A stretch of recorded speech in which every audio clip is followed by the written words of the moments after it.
Yo, what's up, team? I am back in the building bringing you guys another movie review. Today we will be reviewing one of my most anticipated films of 2019, A Beautiful Day in the Neighborhood.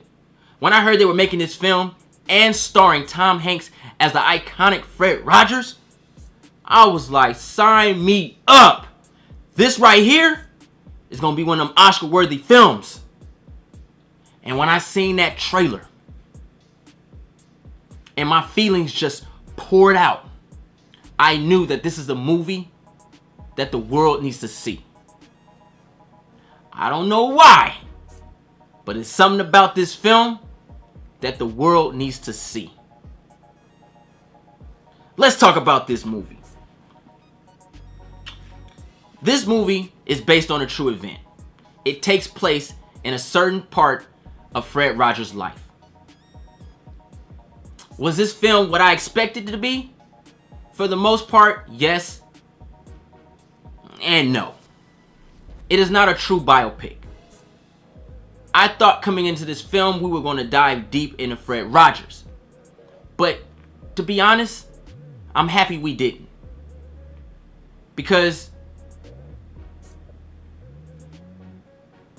I would be really furious if I seen something that I didn't like about Fred Rogers. Something that could possibly taint his name.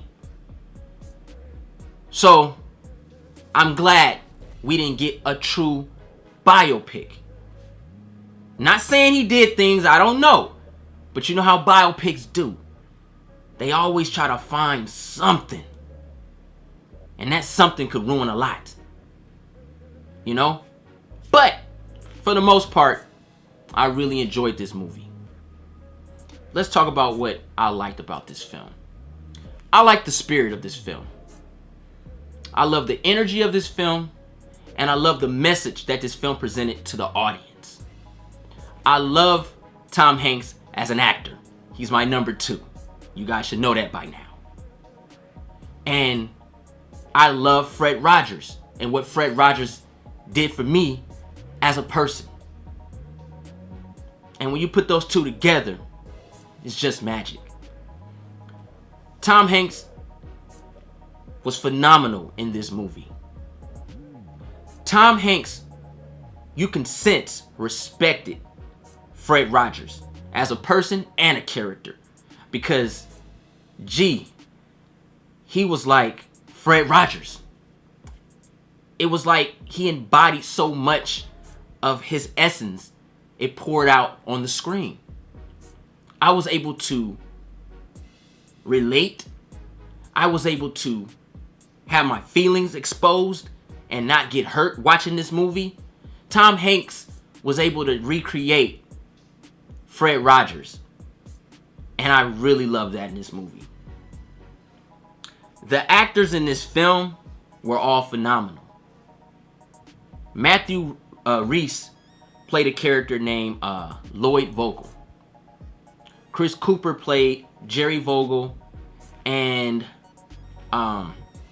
Suzanne Watson played Adrian Vogel. And Fred Rogers' encounter with these characters was so impactful. And just seeing Tom Hanks, the acting was just beautiful, y'all. That's just, because I don't want to spoil nothing. I don't want for you to go in and put a wall up of knowing. I want people to go in and take your wall down and just experience the movie, right? I'm holding these feelings in, y'all, because this movie's about feelings. So, seeing Tom Hanks as Fred Rogers encounter people, kids that were sick, normal people. You guys seen the trailer when they all sang the theme song on the train. And it was just so beautiful. You're just watching it. You're not bored. You're not sleepy. You're just loving it. And it just showed you the pureness of humanity.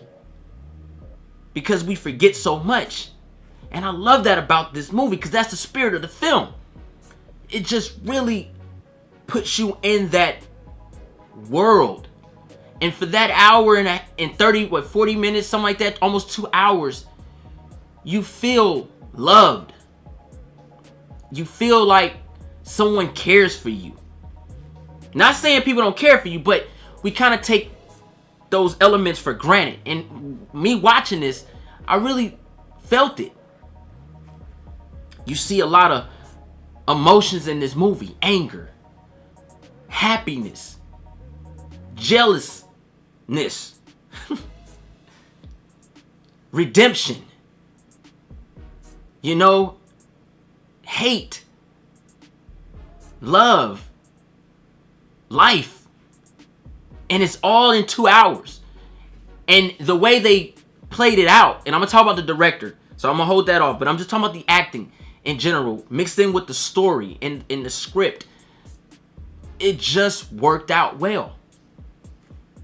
And I needed more.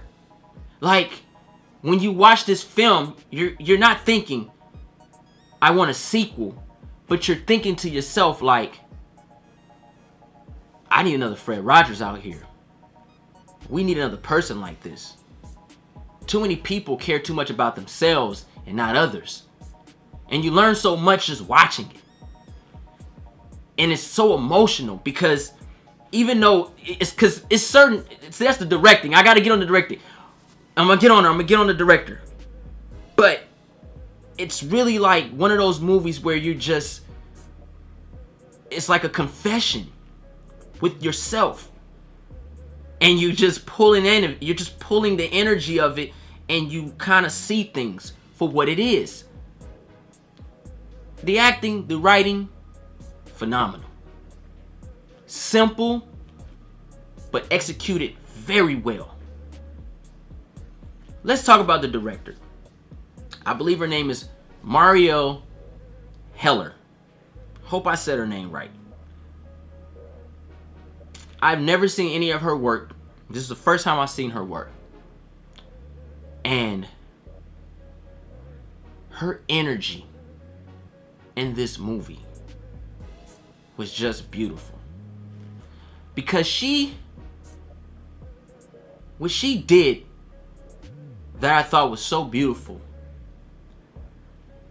was that you could tell she also put her feelings in this movie. Now, I don't know if she watched Mr. Rogers growing up as a little girl. I don't know. But you could tell she put her feelings in this movie in a positive light. Not a agenda light, but a positive light. You could tell by the shot she delivered by showing us Fred Rogers, Tom Hanks playing Fred Rogers.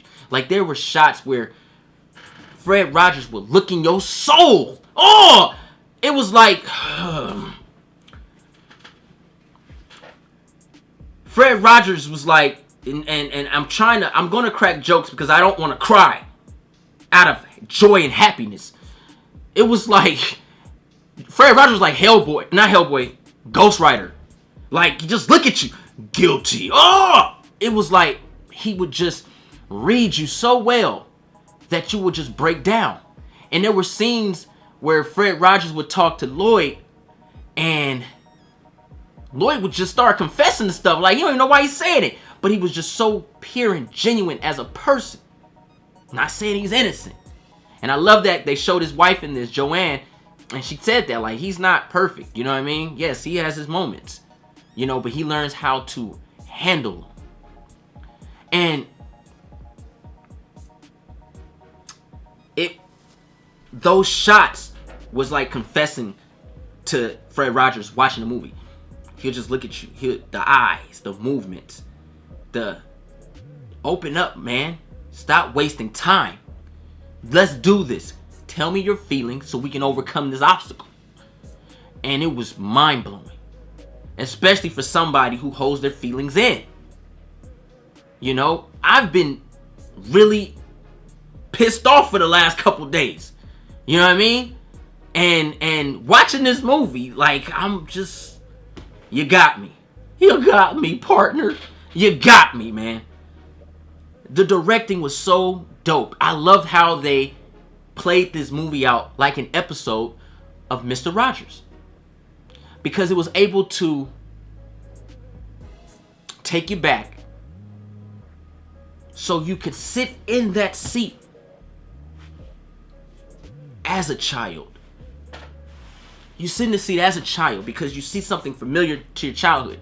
So you automatically sunk down to a kid, but not in a way to ruin your childhood or to make you vulnerable and hit you in a negative light, but to lower that wall so you can suck in the movie, so you can get that experience. And that's all directing, because I felt like little Jerry once again watching Mr. Rogers and him talking to me. See, the grown-up Jerry, that's my name. The grown-up Jerry, I got walls all day. I don't trust nobody. Man, freak them people, man. Get away from me. I don't know who you is. I don't know what your agenda is. I don't know what you're trying to poison me with. But I do know, growing up, watching Mr. Rogers, Captain Kangaroo, Sesame Street,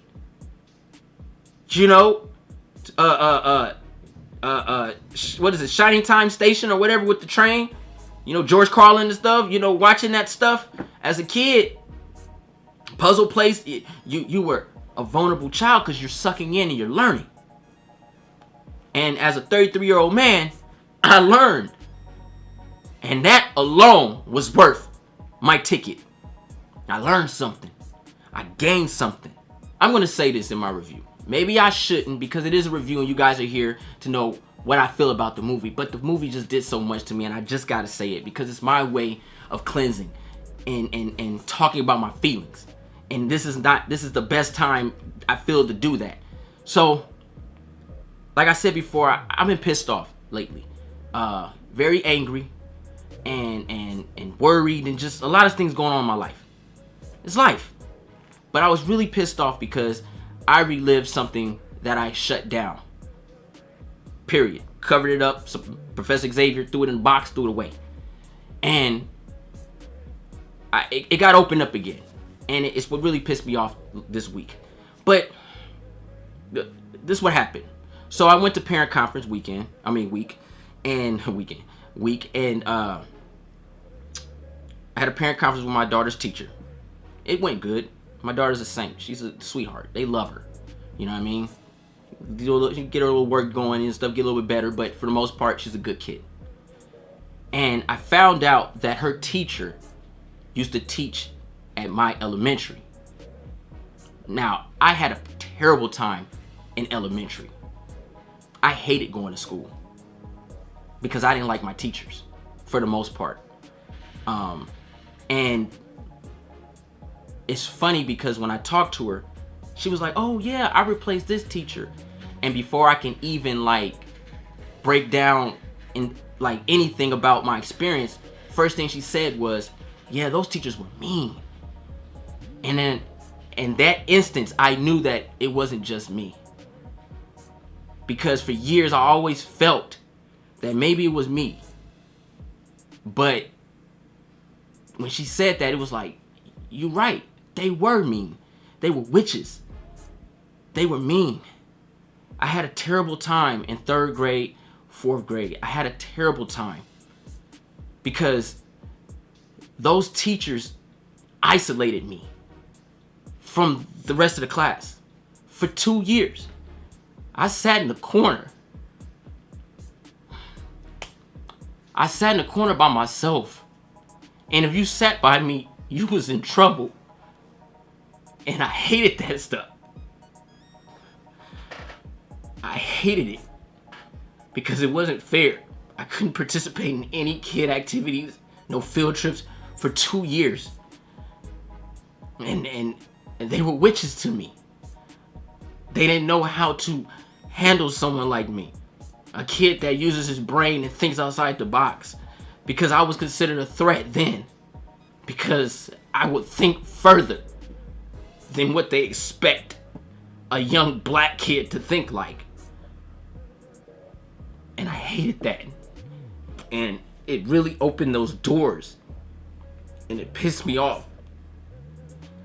I never take my anger out on my family or friends. People really don't even notice when I'm mad. People don't even know when I have anxiety attacks. I handle everything so well. But it was that moment. I just knew it wasn't my fault no more. Because she said something like, they were mean. The way they talked and treated kids. And it just opened those doors. I hated going to school. And I was mad at my mother. Because I didn't want to be there. There'd be days I'd just be crying. And don't.